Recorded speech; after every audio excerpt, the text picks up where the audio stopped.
Take any seat. All right. Thank you. You be seated.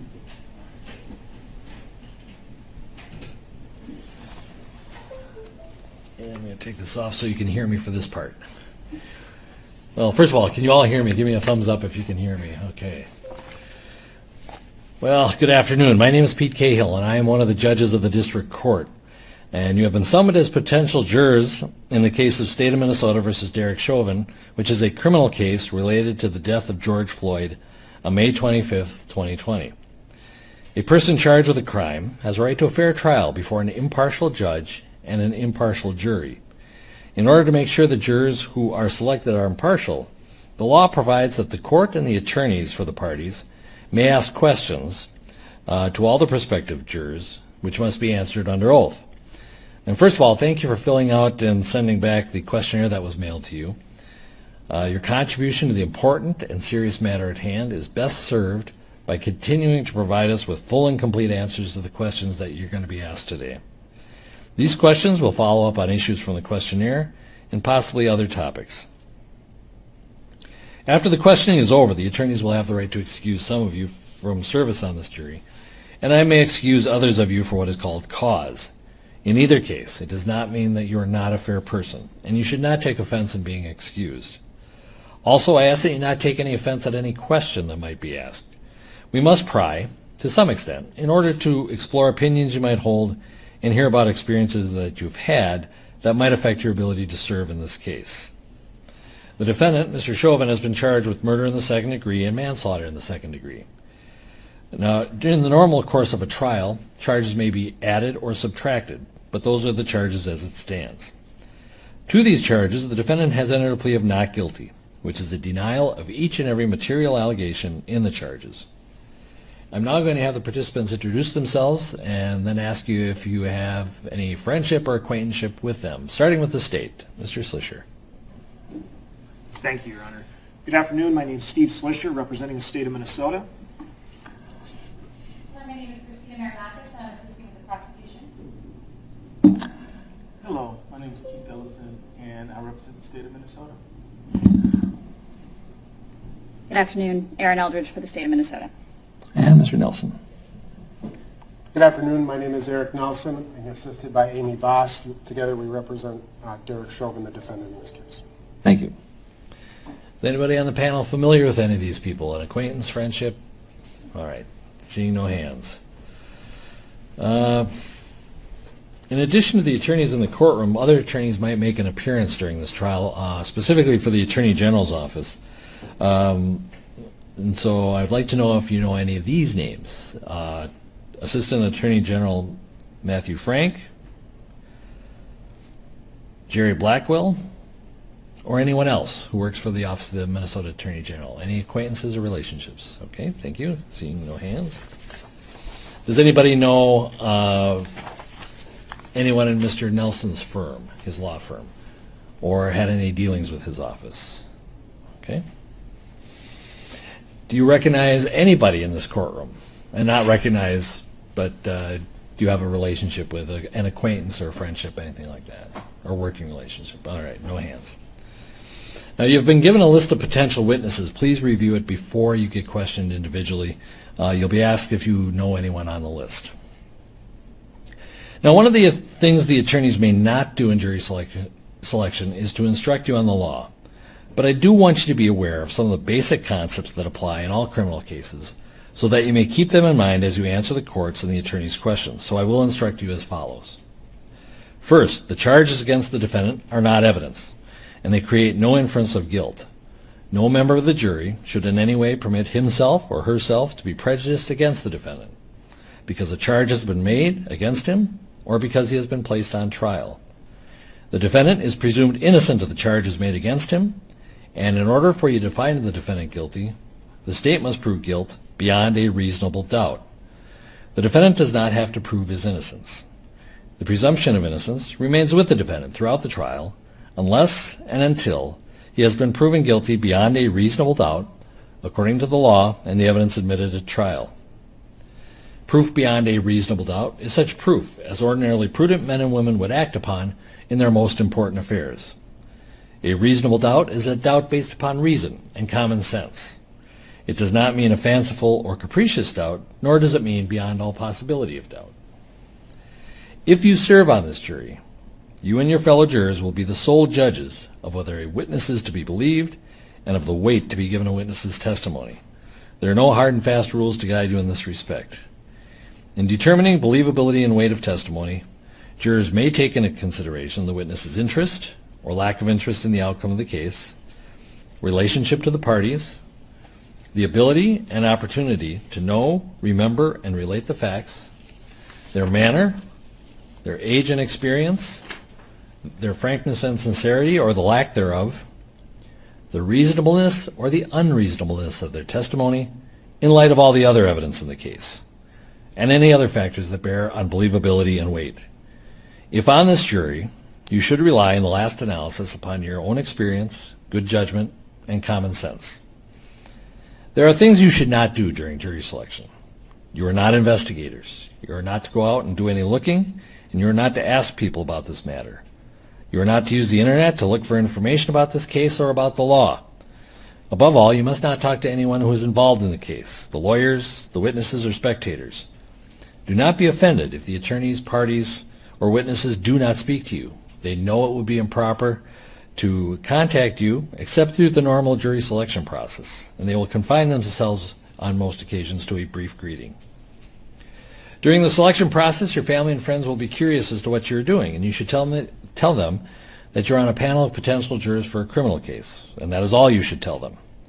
Since that is all you should tell family and friends, that is all you should tell the general public. So, during these proceedings, please refrain from using Facebook, Twitter, or other social media to announce that you are a potential juror or to comment on this trial. You may access such social media tools, but please do not publish any information about this case or your thoughts about this case, and avoid any media coverage of this case. You do not have to stay away from people and refuse to speak to them. Do whatever you wish, but do not talk about the case, and do not talk at all to anyone who is involved. And because of the nature of the charges, this case is receiving media coverage. Excuse me. Do not read about the case in the newspapers or online, and do not listen to news about it on radio or television. This trial, including jury selection, is being televised, but no video of any other juror, of you or any other juror, will be taken at any time, now or during trial, if you are selected. Also, your name will not be used in the courtroom. You will only be referred to by your random number to protect your privacy. The audio of anything you say will be broadcast unless we need to discuss something deeply personal or extremely sensitive or embarrassing, or it would tend to reveal your identity. In those cases, I would specifically order the audio to not be broadcast. In that case, you'll still have to answer questions on the record, but without audio or video broadcast. The audio would be only audible in this courtroom. Now, with the exception of juror number 71, we'll have you wait in the other courtroom until your turn is called. Please go with the deputy who will escort you back there. Keep in mind, we are doing COVID protection, so keep a social distance, keep your mask on, and use the sanitizers as much as you want. All right, thank you. Juror 71, why don't you come on up here?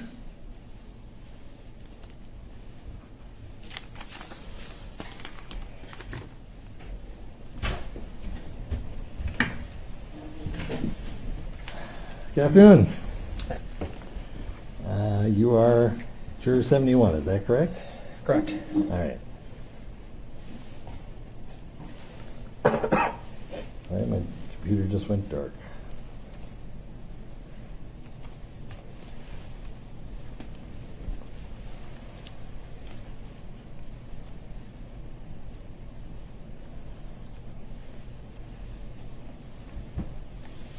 Okay. Well, good afternoon. A couple things before I turn the questioning over to the attorneys. First is we have plexiglass between us, and also you have plexiglass between you and the attorneys. The attorneys have an extra layer of plexiglass as well. I will keep my mask on throughout, so that we are maintaining COVID protection. But this is enough so that if you would prefer, for comfort's sake or to be able to speak more clearly, to remove your mask at any time. I'm pretty much leaving it up to you. In either case, mask on or mask off, I need you to probably be a little closer to the microphone so that we can pick your voice up, so that everybody can hear. So, with that, I'm going to swear you in because all of your answers must be under oath. So if you could raise your right hand. Do you swear or affirm under penalty of perjury that you will truthfully answer all questions about your qualifications to serve as a juror? I will. All right, thank you. Well, first of all, you did submit the questionnaire, and thank you for doing that. They gave us a lot of good information. Was everything true on the questionnaire? Yes. Any changes or additions at this time? Not that I can think of. Because I need you to be aware that we know the questionnaire was filled out about 2 months ago or more. And in the intervening time, you may have, on reflection, thought of things you should have added or something that was inaccurate, or maybe even your opinions have evolved since then. So essentially, I'm giving you permission to say something different than what's on the questionnaire. I think it's accurate. Okay. The attorneys will probably go through some specific questions, and to refresh your memory, they will usually read your answers so that you can recall and ask you maybe to expand a bit on that. They're not doing it to be disrespectful, just to kind of remind you and refresh your memory. But at this point, you're not aware of anything that needs to be changed. No. Okay. The questionnaire also warned you or asked you not to read any articles, avoid the media about this case, since you are a potential juror. But we understand in the months between, you may have been exposed to other information inadvertently. You see a headline, you hear something on the radio, and you can't turn it off fast enough. So the question for you is, did you become aware of any information about this case, related to this case, related cases, anything in the time between the questionnaire and today? I mean, like you said, it's hard to avoid the headlines. It's everywhere. Right. You know, if you're listening to the radio, it can come on pretty quickly, or Yep. you know, the 10 o'clock news comes on at night, and it's usually the top story or whatever else. So I mean, not looking for information, but It's there. yeah. Yeah, and all the jurors have been pretty clear that they try their best. It's more an inadvertent exposure as opposed to seeking out information. Do you recall the substance of anything that has come up since you filled out the questionnaire? Even about the procedures here or related cases, that type of thing. I mean, I saw, you know, the jury selection process was starting, you know, a couple weeks ago or whatever else, when, you know, we knew the dates on the letter as well when I needed to start calling in. So I mean, I was aware of that. Obviously, I've heard talk of charges possibly being put in or out of the case. You know, I think last week there was something about some sort of settlement. Again, not trying to listen, but Right. Okay, and let's talk about, you mentioned charges being added or subtracted, just kind of the normal process of... I'm not sure. I guess I heard something about a third-degree charge. I don't. Okay. I tried to not listen to the rest of it, but All right, that's good. Now, as far as the settlement, what are the details you remember? I heard there was a monetary settlement made to the family Yeah. of Mr. Floyd. And did you hear the amount or anything? 20-some million or something like that. I don't know exactly. Okay. Well, tell me, what do you think?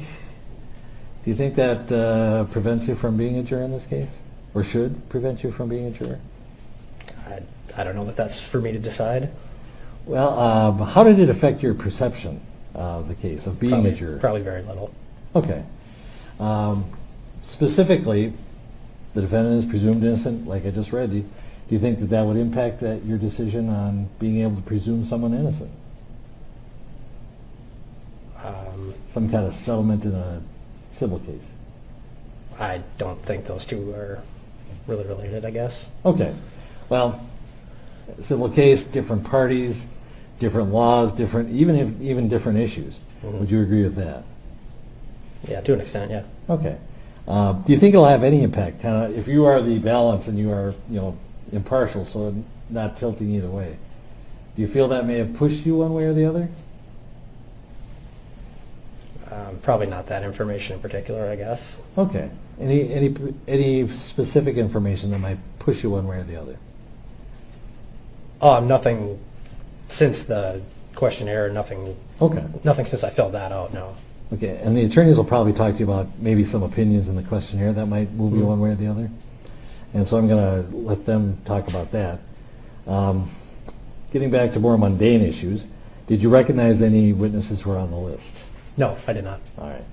And the trial is estimated to take 4 weeks once we start on March 29th. Could you make that work, personally, professionally, and otherwise? It'd be a bit of a challenge, but yeah, I mean, I can. I do have a wedding that I'm going to out of state early in May, but Okay, how early?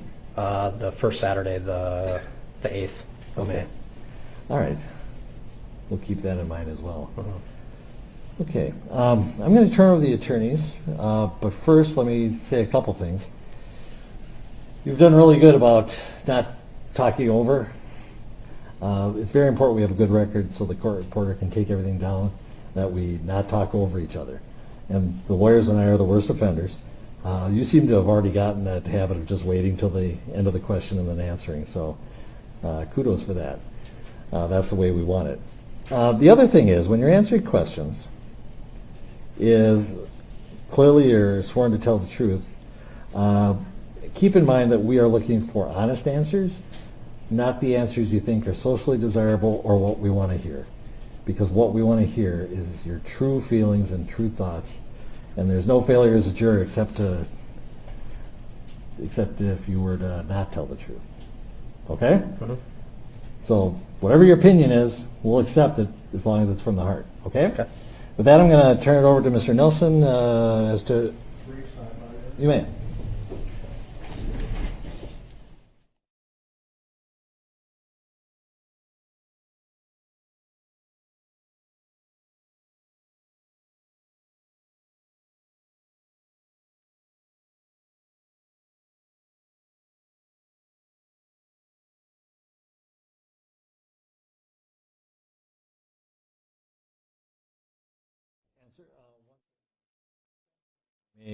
As I said, order the audio to be turned off so that it's just in this room.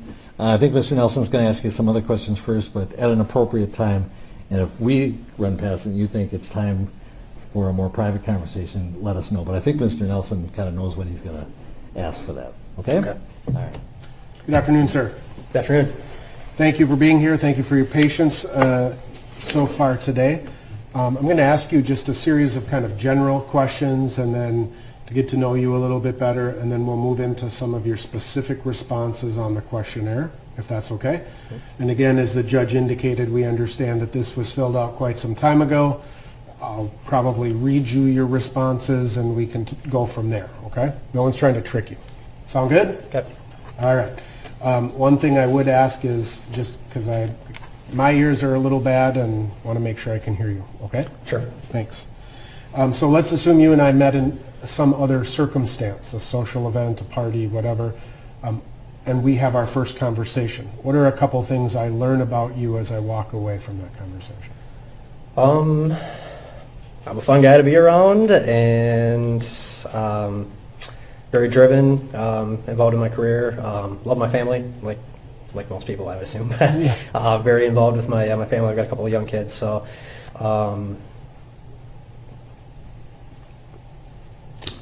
other than that, big sports fan.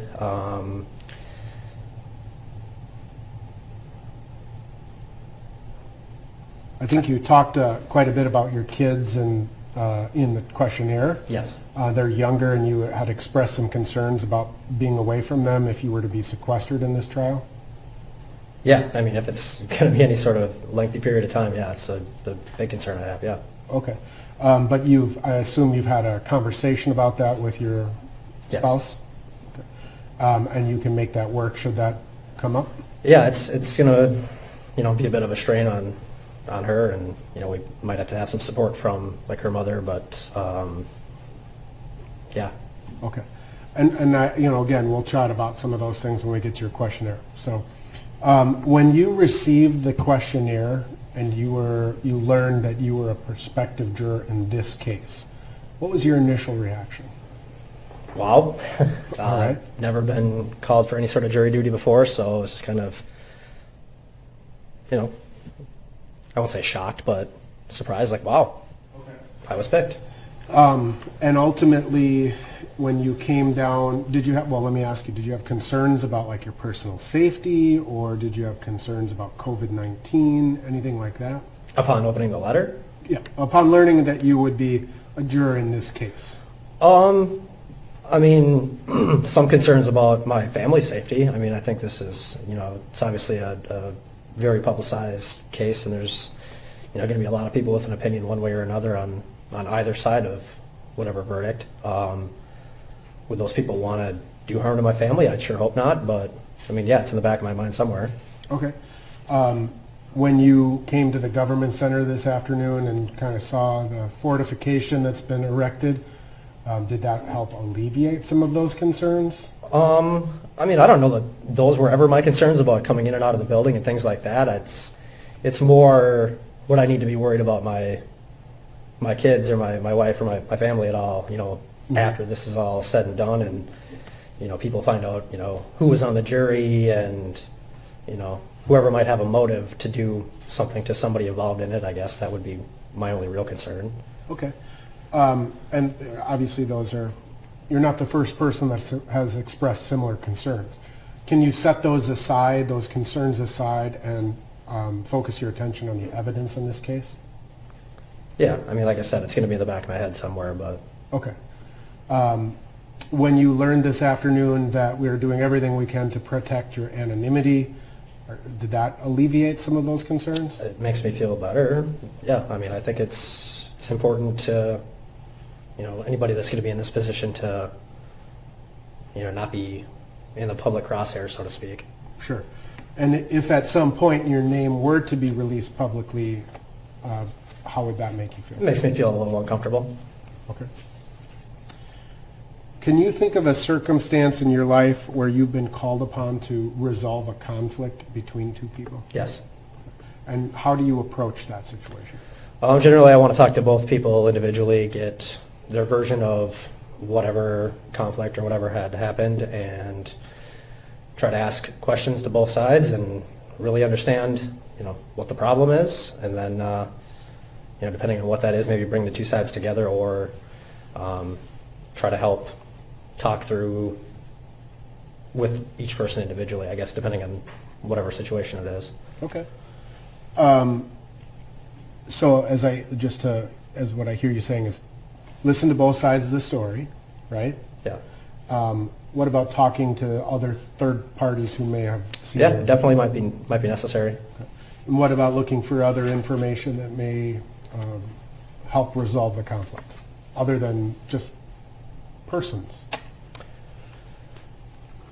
Again, it probably depends on what conflict we're referring to, but yeah, I mean, if there's information available to help you make a good decision or the right decision, or to alleviate a conflict between two parties, or try to bring them back together, it's probably usually the ultimate goal is to bring the two sides back together. So, if it's a work situation, they can work together, or personal situation, that they can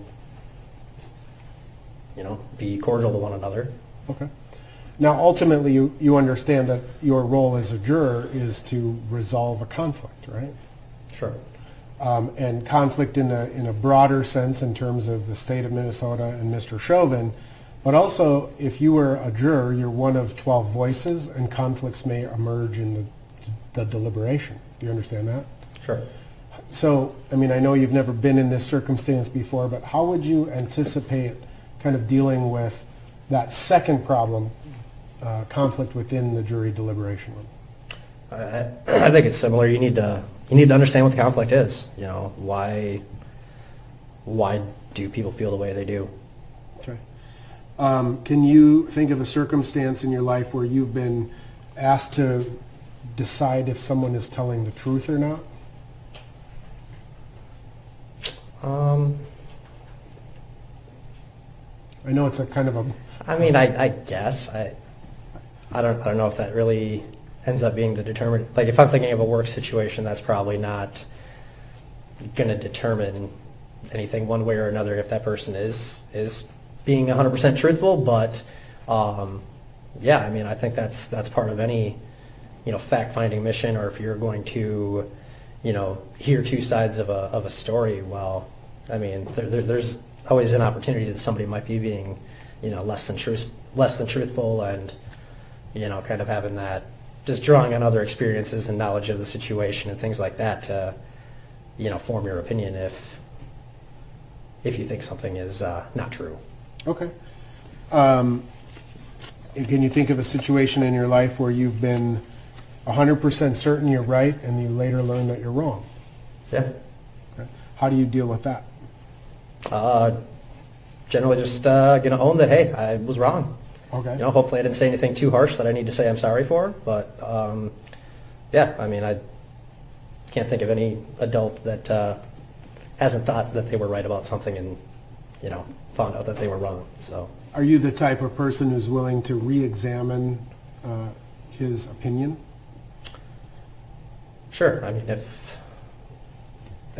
facts are presented, I'm listening, yeah. Okay. Now, ultimately, your role as a juror is to be what's called a judge of the facts, what happened in this particular case.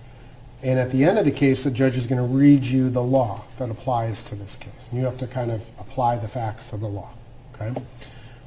Would you be able to follow the law even if you thought it was wrong or should be changed?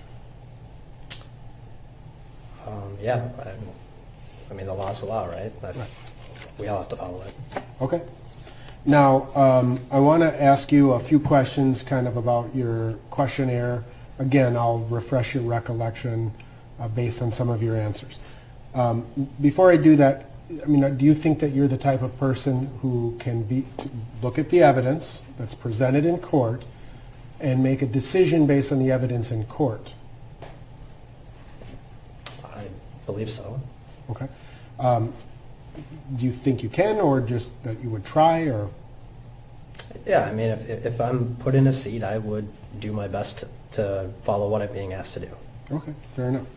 And before I go you said that you had seen some media since you filled out the questionnaire, and I understand it's inadvertent and people may have mentioned things in passing, or you flip on the car radio or whatever it may be, right?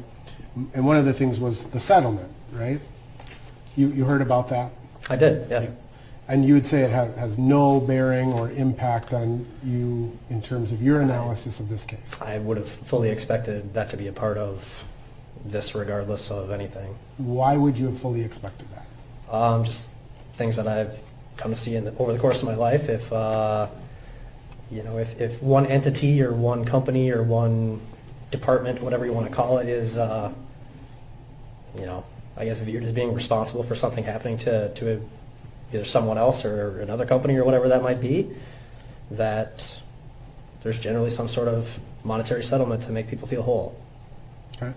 And the fact that the city made this determination, again, I mean, would it have any bearing? Would it cause you to, if you're in that deliberation room, right, and there's a dispute, let's say over guilty or not guilty, would you say, hey guys, the city already paid this huge settlement. We need to take that into consideration? I don't think so. Okay. Now, in the questionnaire, obviously, you had heard about this case before filling out the questionnaire. Uh-huh. That's Yes. yes. Okay. And it's fair to say you had formed some opinions about this case before filling out the questionnaire. Yes. And those opinions remain your opinions today? Yes. Okay. Now, I want to, before we go in, I want to make sure and clarify something here too, is there's a lot of questions about a video and how many times you've seen a video, and you referenced the video. Yes. I want to make sure we're talking about the right video or the same video, I guess I should say. You understand there was a bystander who took a video. That video got uploaded to social media. That video went viral. The media picked up on it, and away we went, right? Yes. Is that the video that you are referencing? I believe that we're talking about the same video, yes. Have you seen any other videos about this incident, like body cameras, security cameras, anything of that nature? No. And I think you said you had seen that video 4 to 5 times. That sounds right, yeah. And when you say you had seen the video 4 to 5 times, do you mean that you had downloaded the whole video, or are you talking about clips on various other media? No, it would be more clips. I believe it was Facebook. I watched it, at least a few minutes of it. Okay. You know, continuously running. I probably watched that. 4 to 5 minutes of it. Okay. So 2 to 3 you times. watched a longer form video through social media, but then you had seen various clips. There's of been clips on the news and on TV and things like that. Yeah. Okay. Now, the first question that the questionnaire asks you is to just sort of write down the details that you were aware of this case, where you learned it, things of that nature. Yes. And you wrote, I watched numerous news reports and footage of the video showing the officer kneeling on his neck while he was unconscious. You remember people asking, or people who were watching were asking him to stop. And then you finally wrote, the officer refusing to take his knee off the back of his neck after he was laying there unconscious are what I remember the most and are seared into my memory. Yes. Explain what you mean seared into my memory. It's probably just a still shot of the officer with his, hands on his hips or hands in his pocket with his knee on the gentleman's neck back area, and he appeared to be just motionless, sitting there. It's hard to get that the look on his face, I guess, while that was going on is kind of probably that still shot that's burnt into my memory. Okay. As far as what I know about this. Sure.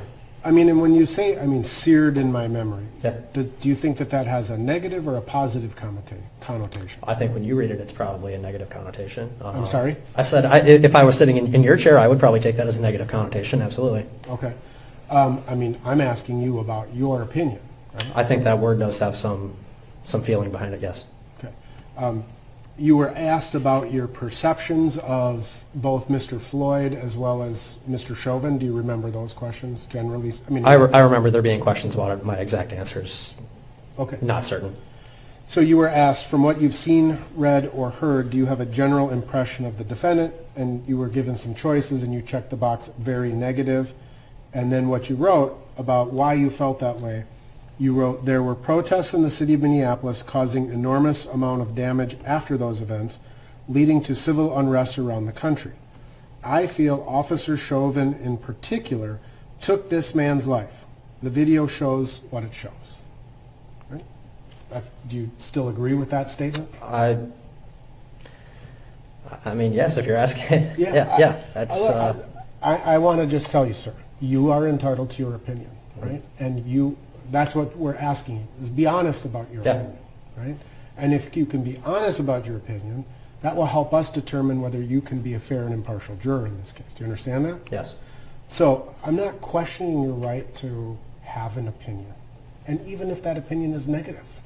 But we just need you to be honest, because we don't know what's in your heart or in your head. Sure. Fair enough? Yes, that's fair. Okay. So it's fair to say that you had a very strong and negative reaction to what you saw in that video, right? Yes. Okay. And you specifically say that my client, Officer Chauvin, took this man's life. Like you formed an opinion as to Mr. Floyd's cause of death, in other words. That's fair to say that I made an assumption based on the video that I watched. Yes. Right. And again, the video, like what you write, the video shows what it shows. Mm-hmm. Correct.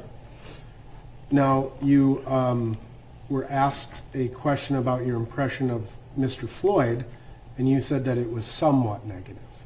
And you wrote, there are stories everywhere about his colorful past and his status when the event occurred. I would not consider Mr. Floyd an admirable person based on his life choices. Do you stand by that statement as well? Yes, I do. Were there things that you specifically recall hearing about Mr. Floyd? About his...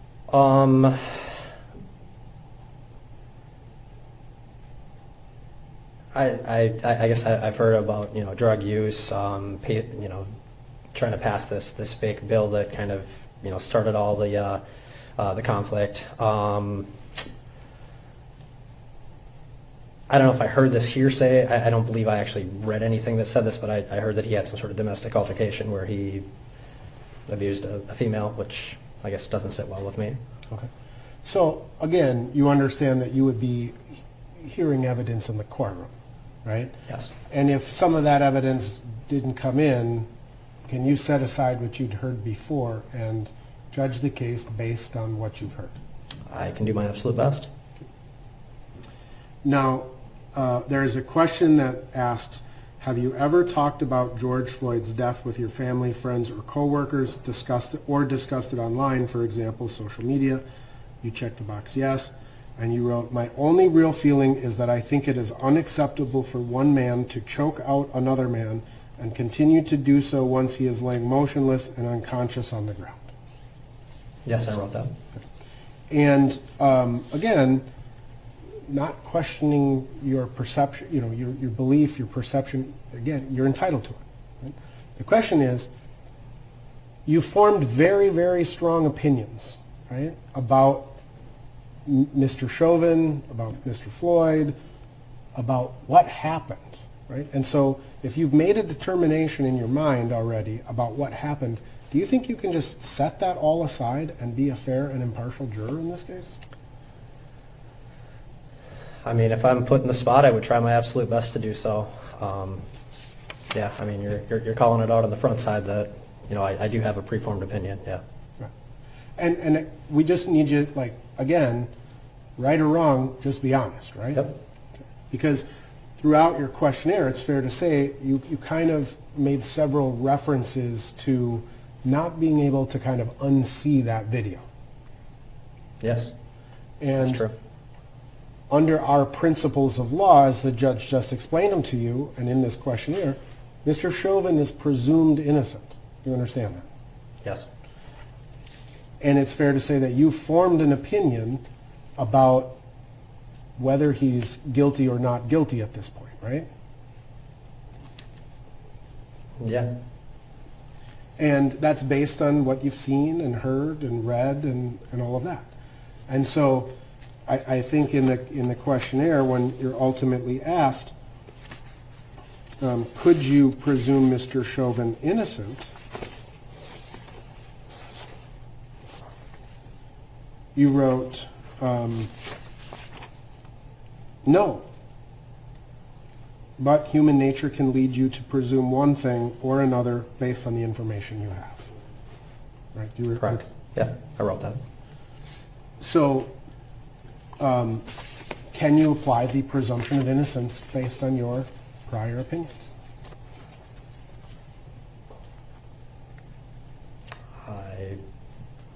Again, I can try my absolute best. What I wrote in there, that it's going to be hard to unsee that video. I mean, I witnessed it. I watched it. I did form an opinion about what I watched, and I mean, I've been very forthcoming about that from the start. I think, again, if you guys think I'm a good fit to be a juror, then would I do my absolute best to be fair? Yeah, I would. So the question was presented in the questionnaire.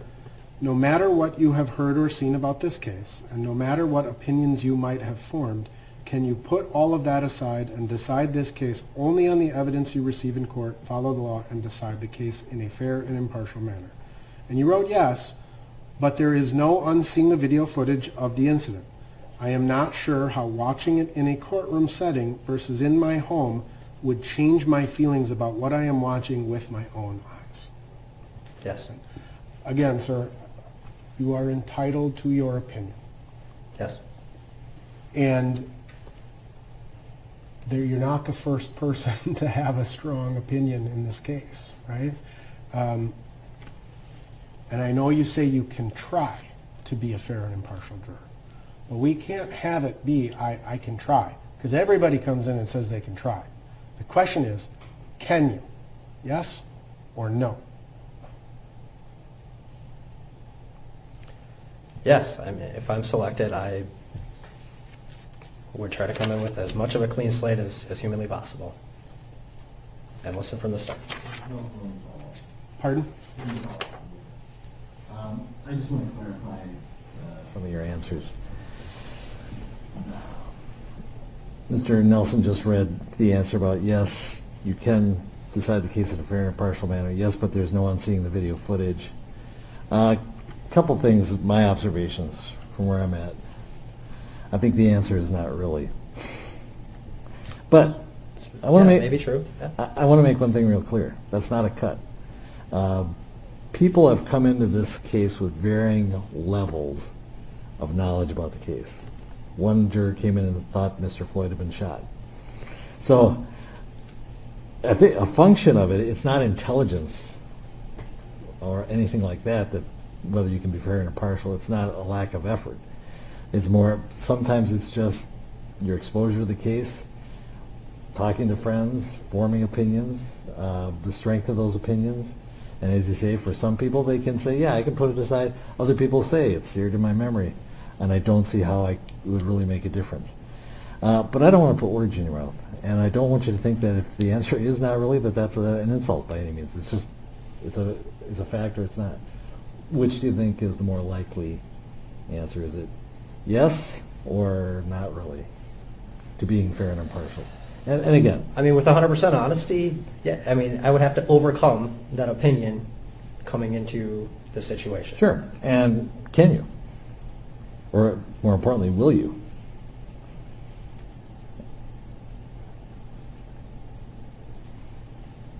I mean, again, I try as hard as I possibly could. I mean, when I hear his name or I hear anything to do with this case, it just seems to be one picture that pops into my head. And whether that's right or wrong, I'm just, that's my honest. Okay.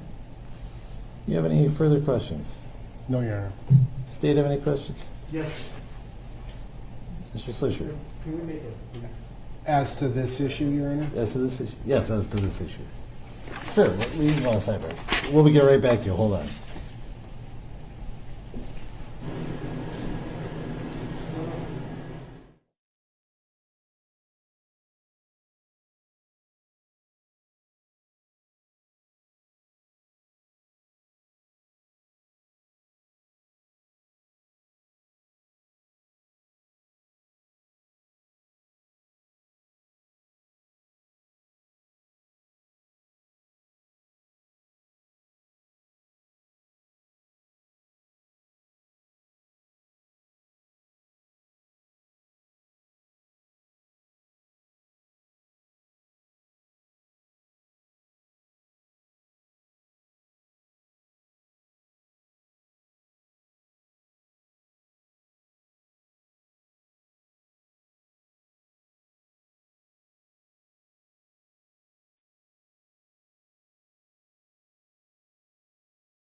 I'm going to actually have you step out with the deputy back into the other courtroom just for a second so we can talk without having to try and Okay.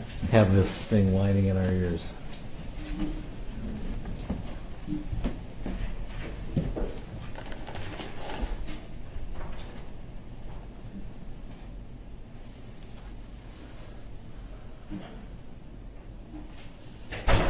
All right, we are outside the hearing of the jury. Mr. Nelson, did you want to talk? Who asked for the sidebar? Mr. Slisher. Your Honor, and I just wanted to point out, given the nature of the challenge and how carefully we're looking at these individual jurors, I think Mr. Nelson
I can't be fair and impartial.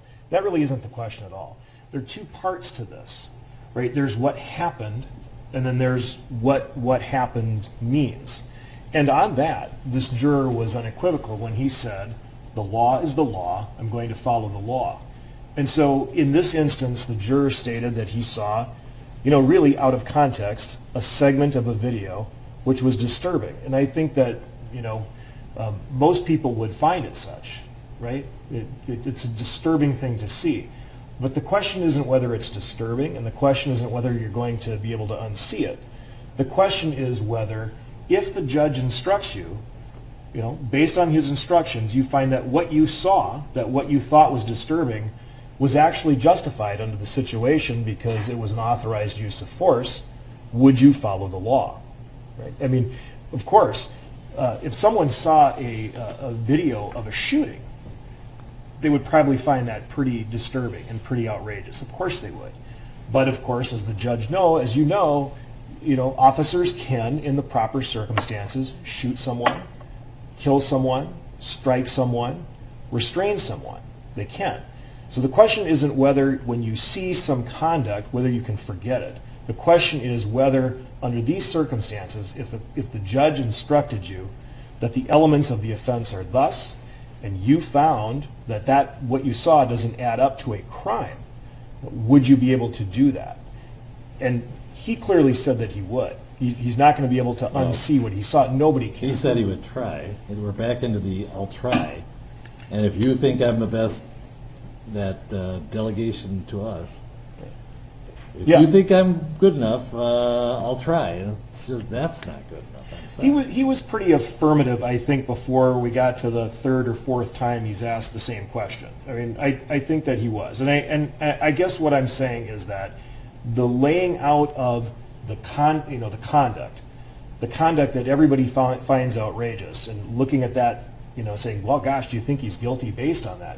Without the rest of it, if you were given instructions as to what constitutes an offense, and you found that this conduct doesn't constitute an offense, would you be able to vote not guilty? That's really the question. The biased juror would be one who would say, I don't care what the law says. Based on what I saw, there's no way I could acquit the defendant. So they have to be expressly adopting that position. No, I mean, Your Honor, in context. Well, let me just ask you straight out. Do you think, if you were the finder of fact, that you would find that he, in fact, will be fair and impartial? At this point, Your Honor, as a finder of fact, I would want to develop the record more, and that's why I would like to ask him a few questions. I don't think that I could make the finding either way at this point with what the record is, but I do think it's important that we look at both parts of it, right? Here's what you saw. Now let's talk about whether or not you could look at what you saw and still be fair and apply the law. I think that's the ultimate question, and I would like to do that. I'll give you the opportunity. I appreciate that. All Thank right. you, Your Honor. Judge, I would just note the second half of his response to that, which was, I am not sure how watching it in a courtroom setting versus in my home would change my feelings about this. All right, let's bring him back.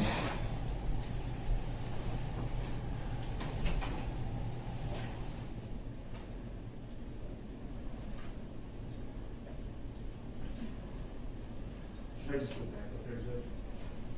Yeah, that'd be fine. And it's only as to this. Right. Yes.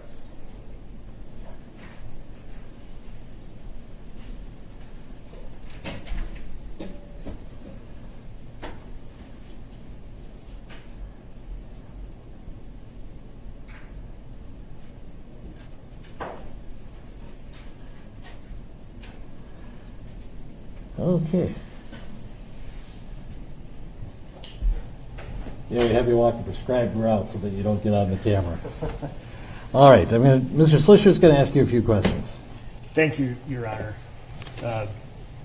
Sir, Steve Slisher, represent the state. We met briefly just earlier, and I have a few follow-up questions I need to ask you just about some of the answers that you gave in response to counsel's questioning and the court's questioning about your ability to set aside prior opinions that you may have formed and judge the case fairly. all right? And so what I need to ask you, at one point you indicated that you believe that you could follow the law because the law is the law. Is that right? Yes. And you have no hesitation about that. Correct. Now, I want to pose to you a question in your ability to do that. Let's say that the court instructed you that the defendant is charged with particular offenses, particular crimes, and those crimes have elements, and the government has the burden of proving each of those elements beyond a reasonable doubt. Would you be able to hold the government to its burden of proving each element of a crime beyond a reasonable doubt? Yes. Now, what if, based upon your review of the court's instructions, you determined that the thing you saw, the video, right, that conduct does not constitute a crime as instructed? In other words, the government failed to meet its burden of proof.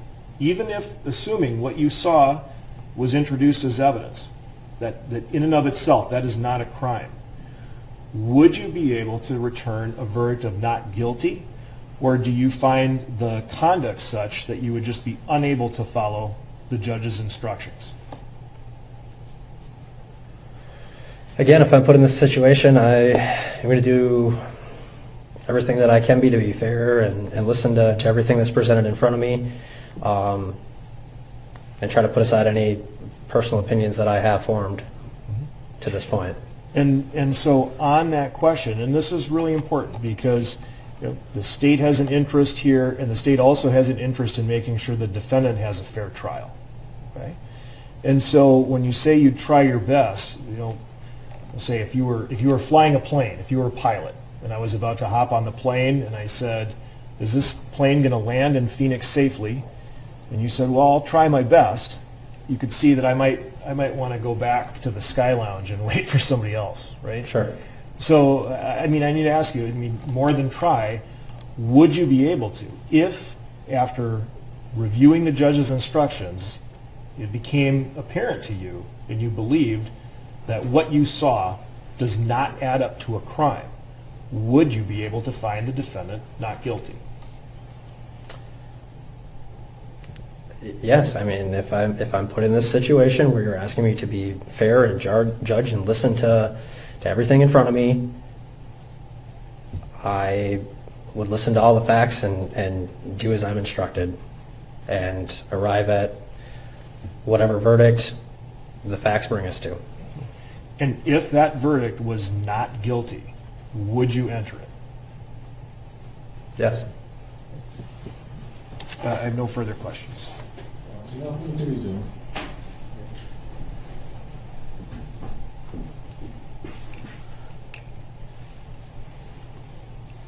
So I think you're kind of seeing that we ask you the same questions in multiple ways to get to kind of an end result. That makes sense. Right? And again,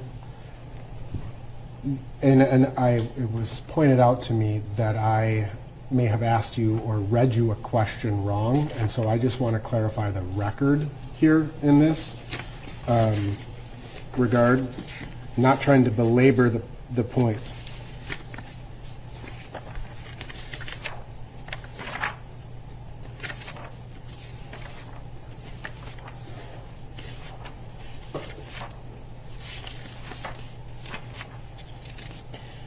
The question reads, under our system of justice, defendants are presumed innocent of the criminal charges against them. Would you have any difficulty following this principle of law? And that's what you answered no to. And you wrote, but human nature can lead you to presume one thing or another based on the information you have. Right? Correct. And so I guess, and then I'll move on from here, is there were several spots in this questionnaire that were asking you about, can you be fair and impartial? Can you apply the presumption of innocence? Is there any information that would make you, that we should know about you to make sure you're fair and impartial? And at each and every one of those opportunities in the questionnaire, you answered the question, but you followed it up with, but I can't unsee what I have seen, and I'm not sure how anything else would change my opinion. Yes, I think that's fair. Right? There was a question that said, is there any other reason you could not be a fair and impartial juror in this case? If yes, please explain. And you wrote, no, but I have watched the video and I have an opinion about what I watched and witnessed with my own eyes. Yes. And so it is, you're telling us now that you can, despite having every opportunity, and being asked this question 100 different ways to Sunday, right? You can just now set that aside. It's going to take effort on my part. I don't make two ways about that. However, if I'm called to be in this position, I'm going to do everything in my ability to, uphold my civic duty and, be as fair and listen to everything that I can. Now, having said that, we do have an opinion that I have formed that I need to overcome and try to set aside before I sit down in this setting. Yeah, I'm wrestling with it in my head currently. I can't paint another picture. Do I think that if, I walk out of here and you say, we want you to be the juror, yeah, I will do everything I can to listen to what's presented to me once this starts. Yeah, and ultimately that's what the presumption of innocence is, right? It's starting from a point that we don't have to overcome any of that. Do you understand that? Yes. And that's what I'm concerned about here, is your ability to overcome that. And I'm not questioning your honesty. I really appreciate your honesty, right? If it's the system is set up that the defendant is presumed innocent, that's the starting point. It's not the starting point of I now have to overcome your preconceived notions. Sure. Right? Can you apply the presumption of innocence? Yes, I could. Now, you were asked some other questions about kind of your availability and your family situation, and you had some different responses than you've kind of said today. Would you recognize that? Yeah. This morning or this afternoon at the beginning of this, the judge asked you some questions about your availability and would you want to be a juror on this case because of your work situation, right? And you said you'd make it work, I could make it work. I don't believe he asked me if I wanted to be a juror on the case. Okay. So there was a question in the questionnaire about the length of the trial starting on March 29th and going about 4 weeks. And you wrote, I have a very demanding job and it would cause stress on my employer. Plus, I am a very involved father of 2 toddlers. My family and wife depend on me being able to watch our children. My wife not being able to work her part-time job would cause financial stress as well. Potentially. We could overcome that, but it is going to be, something I'm going to have to deal with on the side of this. Yes. And then they asked the question about being sequestered, the possibility of being sequestered, and you wrote, I would not like to be separated from my wife and 2 small children. I would prefer not to. Now, there is the last 3 questions on the questionnaire where the court asks, or the questionnaire asks, is there anything else the judge and attorney should know about you in relation to serving on this jury? And you wrote, no, I'd prefer not to be a juror on this case. It then specifically asks you, do you want to serve as a juror on this case? You check the box, no. And then, why do you feel that way about serving as a juror? You wrote, I feel like there will be a ton of media attention around this case. I am aware that it will be televised and most likely be a very historic and documented case. I feel there will be individuals that, regardless to the outcome of this case or verdict, that are going to have a problem with the verdict. I have a family to care for, and I do not want to need to fear for the safety of my wife and 2 children or myself simply for being involved in such a charged case. Right? Yes. So I need to be confident, right? I mean, because your answers in your questionnaire are much different than your answers today in terms of, can you be fair and impartial? You know, are you concerned about being away from your family and the financial stress? And I just want to make sure that all of these things, that you feel you can be fair and impartial. Yeah, I mean, I think we've kind of walked through the whole scenario leading up to this. I realize you're asking me the question, the same question in another way. If I'm put in this situation where I would be a juror, would I be able to make it work with my home situation, my job, everything like that? Yeah, I could make it work. Would it be, I don't know if inconvenience is the right word, but would it put me in a bit of a predicament as far as, juggling a few of those things and, potentially still having some other responsibilities to take care of outside of what's going on here? I mean, yeah, I'd be lying if I told you another story. Okay. We're going to take our action recess. We're going to get started back to that courtroom, and then we'll convene in 20 minutes.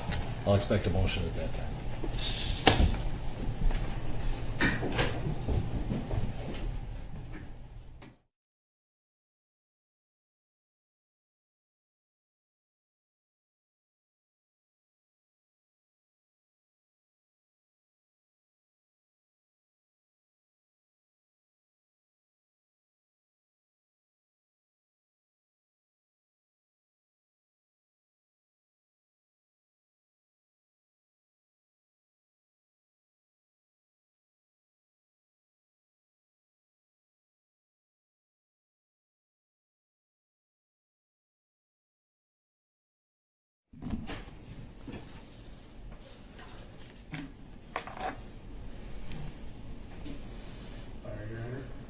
You have a motion? I do. If I may have just a moment, Your Honor. I don't need argument, I just need a motion. Motion to strike the cause. I'm going to grant that motion. I think both sides have had plenty of opportunity to rake this juror over the coals. I am incorporating findings from the questionnaire as well. Everyone in this courtroom is a very talented lawyer and can probably lead a juror down a path one way or the other, and that's both sides, to their desired result. My job is to figure out whether or not the person can truly be fair and impartial. I think actually this is, in fact, I'm wondering if Mr. Nelson, I'm not going to ask you to respond, if you made the earlier record and motion seeing that this individual is coming up, because I think it is the classic case of someone who, in all sincerity, is saying he would try and be fair and impartial. But every entry in his questionnaire that's related to the presumption of innocence and being fair and impartial is a qualified answer. Specifically, the question which over defense objected, I bolded in the questionnaire. No matter what you have heard or seen about this case and no matter what opinions you might have formed, can you put all that aside and decide this case only on the evidence you receive in court, follow the law, and decide the case in a fair and impartial manner? Yes, but there's no unseeing the video footage of the incident. I am not sure how watching it in a courtroom setting versus in my home would change my feelings about what I am watching with my own eyes. Further on, and the state, I accept your argument that there are two issues here. One is what happened, and then what is the interpretation of it. The problem is when we get to that second issue, there is further equivocation.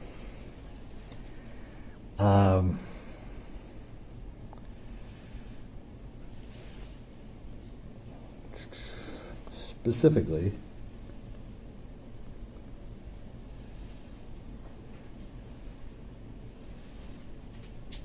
it was a discussion of intent. I've lost my place on it.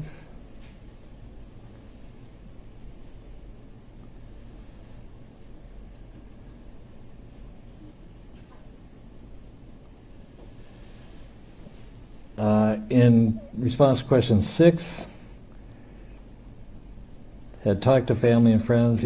his response was, "My only real feeling is I think it's unacceptable for one man to choke out another man and continue to do so once he is laying motionless, unconscious on the ground." So he actually did give an opinion that went beyond just what he saw, but what his opinion and evaluation of what that was.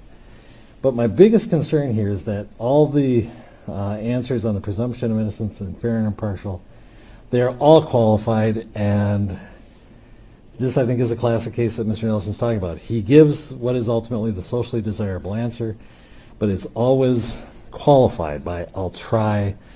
Finally, if you can put the words in his mouth as, or I shouldn't say that, but if you can lead him to the point of saying the magic words, it's not enough in my view. I make a finding that he could not be fair and impartial, and thus I'm granting the challenge for cause. Let's go to juror number 73. Your Honor, if I Mr. Slisher, you wish to make a record? just very briefly, Your Honor. Yes.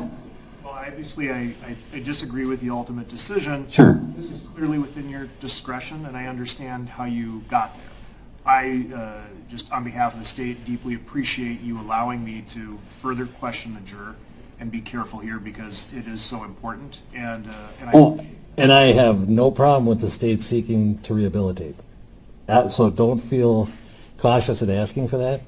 And I'll be real honest. I think I reached this point when I turned to him and said, "Can I translate as yes, but to not really?" And he almost kind of agreed with it. But I think that was the turning point for me. But the state always has a right to rehabilitate. Do not feel shy about asking for it. appreciate that. All right. Juror number 73, please.